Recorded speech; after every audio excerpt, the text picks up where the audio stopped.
Welcome back, everybody, to another 5-minute Bible study. Today we are in Leviticus chapter 22. I keep wanting to say Exodus, I don't know. But Leviticus chapter 22, we've got about a week left in Leviticus. If you haven't heard me say it already a million times, there is a free PDF that you can download with all this information. There's a link down in the description. So let's jump in. When did these events take place? The book of Leviticus is a series of laws and commands and instructions that God gave to the Israelite people, how he wanted them to live, both in religious matters and civil matters. God gave these instructions to Moses probably about 1490 BC, 1500 years before Jesus. In terms of our definitions, we have a clarification here.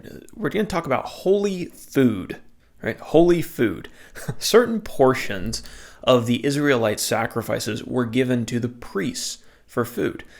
This included meat from the animals that were being offered as sacrifices, and grain and flour and bread from the grain offerings. The priests, they didn't have jobs outside of working in the tabernacle, so they had to be provided for somehow. How did that happen? Well, through the offerings that the people brought. This food was special, and it could only be eaten by certain people who had a connection to the priesthood.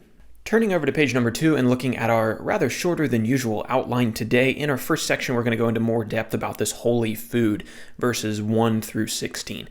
So no priest was allowed to eat of the contributions and the holy food from the tabernacle while they were ceremonially unclean. If a priest was unclean as a result of touching something unclean, he was required to wash himself with water or wash himself, and then in the evening he would be considered once again clean, and then he could eat of the holy things again. The common Israelite people were not allowed to eat any of the holy food from the tabernacle that was given as an offering to the Lord. Only people who were born in the priest's house were allowed to eat it, and slaves bought with the priest's money. If a person accidentally ate some of this holy food, let's say it was bread on the table and somebody snatched it up and ate it and didn't realize that it had come from the tabernacle, they had to restore what they had eaten to the priest and then add a fifth of the value to the total. And then finally, verses 17 through 33, animals that were fit for sacrifice. The Israelites were not allowed to bring animals that were, quote, blemished as burnt offerings or as peace offerings. Any animal that was affected by blindness, mutilation, a disability, an itch, a scab, damaged testicles, or other ailments was not permitted to be used as an offering. God specified that only animals that were older than 8 days old could be offered as sacrifices. Mothers, mother cows, mother sheep, I guess you can call them that, female cows, female sheep, they were not permitted to be killed alongside their offspring on the same day. And then finally, if an animal was offered as a sacrifice of thanksgiving, that entire animal was to be eaten by the individual who sacrificed it the same day that it was offered. It was not supposed to be left over for the next day.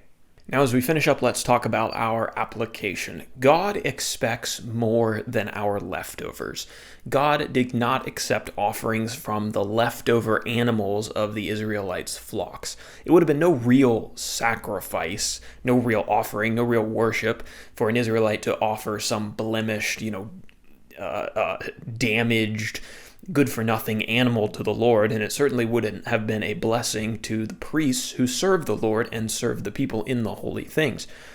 Now, while we don't offer animal sacrifices today, we all offer something.